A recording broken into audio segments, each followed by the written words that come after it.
Okay, so I wanted to do a fun little story time for you guys, basically on how I got into modeling, how I got started, and how me as like a totally regular person that looks homeless 90% of the time, I got involved in something like that. So if you're interested on how I got into modeling, if you're looking to get interested yourself, here is a video hopefully for you.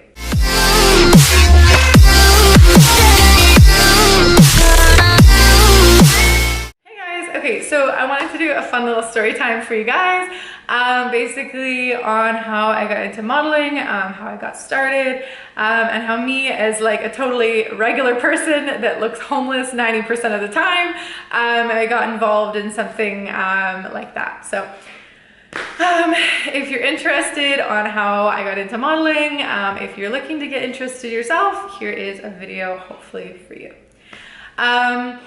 Yeah, so basically, that was quite the sniff, very powerful sniff. I was like, so basically before I dive into things, I did model for, I did a year of being really bad at it. And then, and then I did it more full-time for a while. After I finished my degree, I had some time, so I did it full-time while I was obviously looking for a different job. So I did it basically full-time for quite a few months, and then I got into doing it basically part-time as a weekend thing. So every couple weekends in the summer, usually. And we are going on 4 years. I've been working and modeling for about 4 years. So now life has gotten a little busier. So I basically just do stuff for fun with some of my favorite photographers.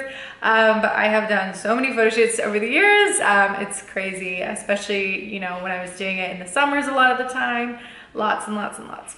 So I specialized in, my focus was in bikini modeling because I am big into fitness and I like that. And also high fashion. So I'm really, I usually dress like a total tomboy most of the time. So basically high fashion is like bikini. Obviously you're on a beach usually wearing a bikini or whatever.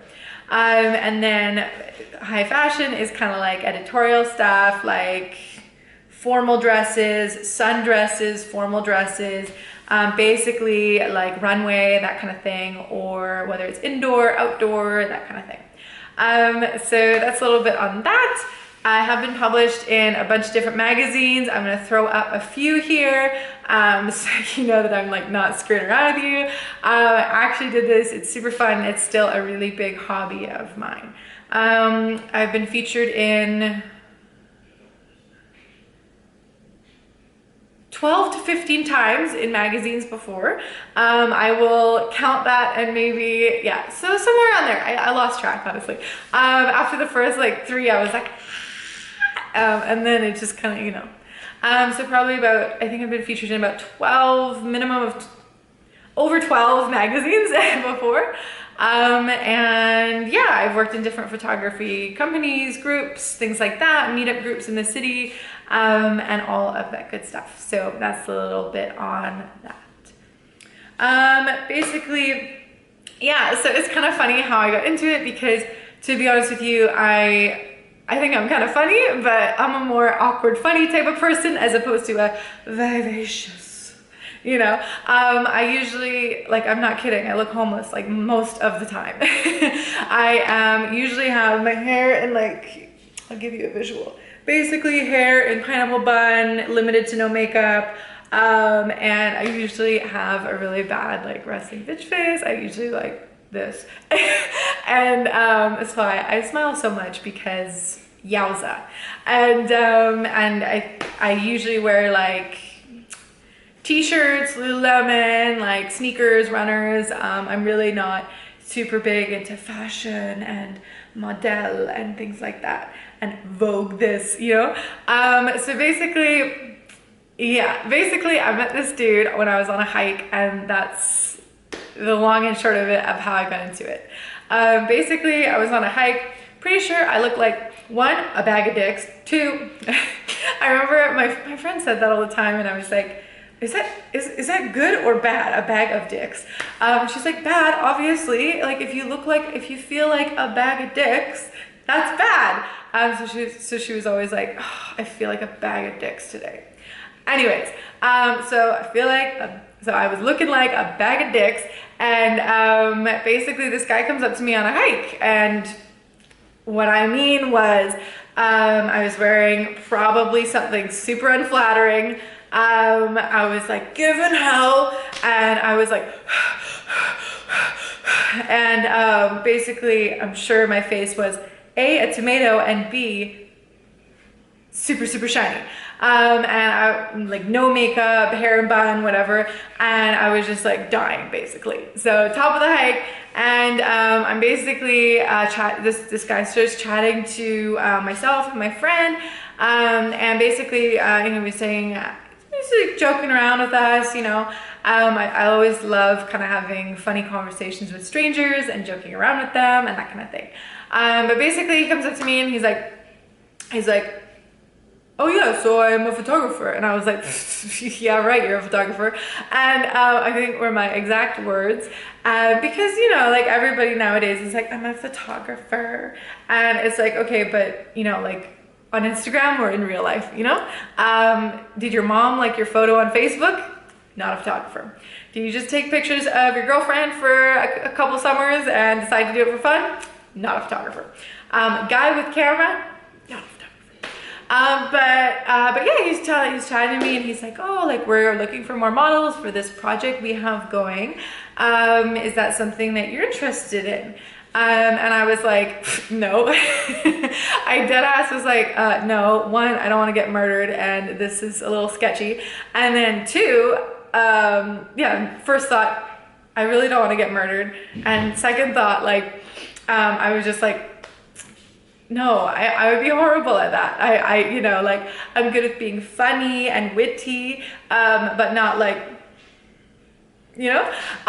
So basically I was like, no, that sounds like, I feel like I'm gonna look really unphotogenic in all of these pictures. It's gonna be a waste of your time and my precious time. And he's like, no, like, and he was like, oh, but you're really tall, like you have the height for it, and then, and he liked my like blonde curly hair, and I was like, basically, for those of you that don't know, I am 5'11", which according to most men is 6 feet. Not quite 6 feet, but they say it is. Yeah, so basically I am usually around crowds of people about this much taller than most women. But basically it never bothered me. Why should it? I like being tall. So basically he was telling me, he's like, oh, you have the height for it. I like your curly blonde hair. And you look very different from a lot of other people that we're working with. You know, like, why not, basically. So long story short, I showed up and to one of the events that they were having, and never got murdered, so that's good. Was not a scam to kidnap me, so also good.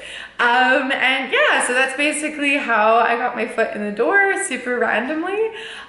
Basically, it was a small company that worked in kind of doing like, they taught photography basically. So beginners, usually people who are just trying to get into photography, that kind of thing. Usually photographers, they kind of beeline for wedding photography, engagement photos, baby photos, that kind of thing is where most of like the money is in kind of photography and that kind of thing. Like those special moments where people are gonna pay a lot of money to get someone they trust to do it right, all that stuff. Now, to get into photography, totally different from modeling, you need a portfolio. And so the nicer your portfolio is, the more likely people are gonna trust you, basically.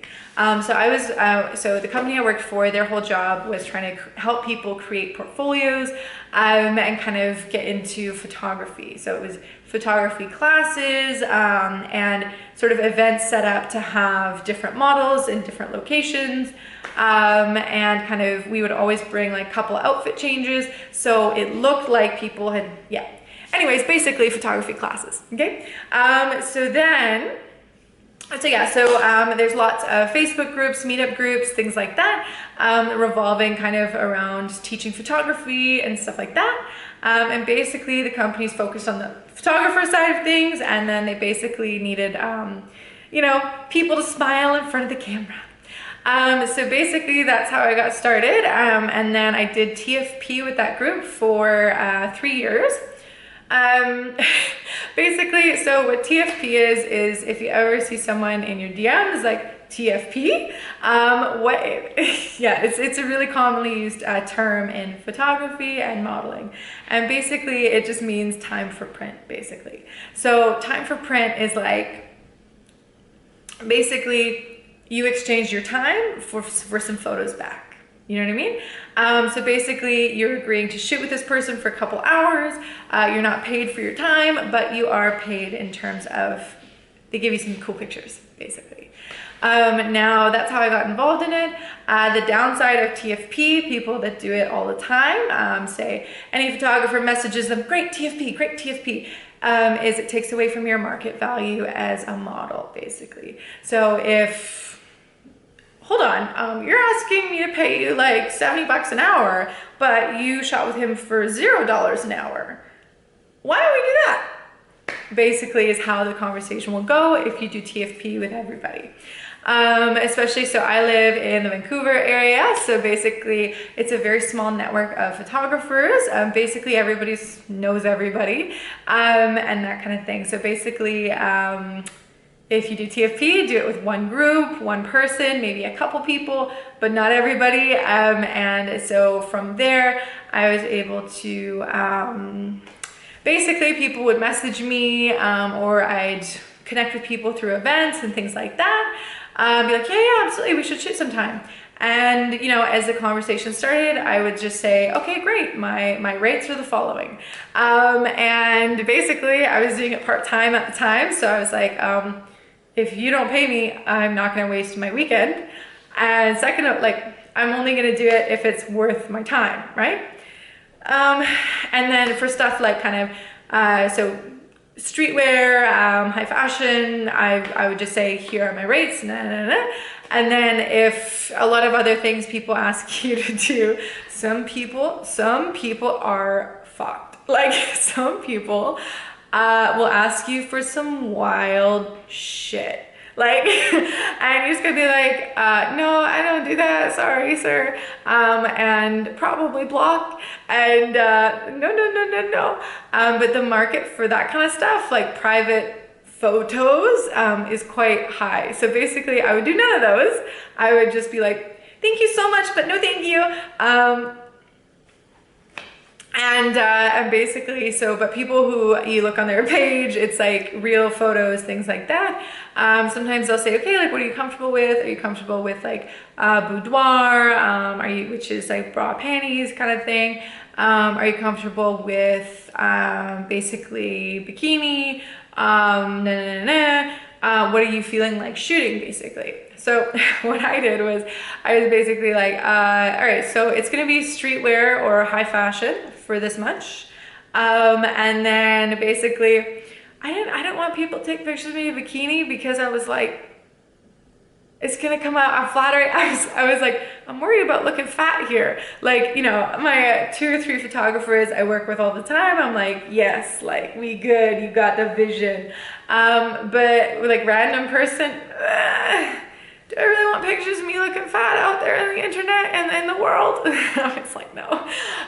So basically I just quoted people like something like astronomical. I was like, yeah, and so my rate for bikini is this, and my rate for anything boudoir or anything like this is like, and I actually thought it was really funny because I was like, well, if they're stupid enough to pay this, then cool. And if not, you know, they're already gonna shoot like streetwear with me, so like, who cares, basically. So I quoted something ridiculous for bikini, and that's how I started getting into bikini modeling and stuff like that. A little bit more. Basically, I just, yeah, that's it. That's kind of funny. So from there, I kind of assessed like what people would pay, did my rates accordingly and stuff like that. And then publication shoots, basically you have to network with a photographer that's already been published before usually, or encourage a photographer to submit photos to publication. So I think I've been published in Expressions a couple times,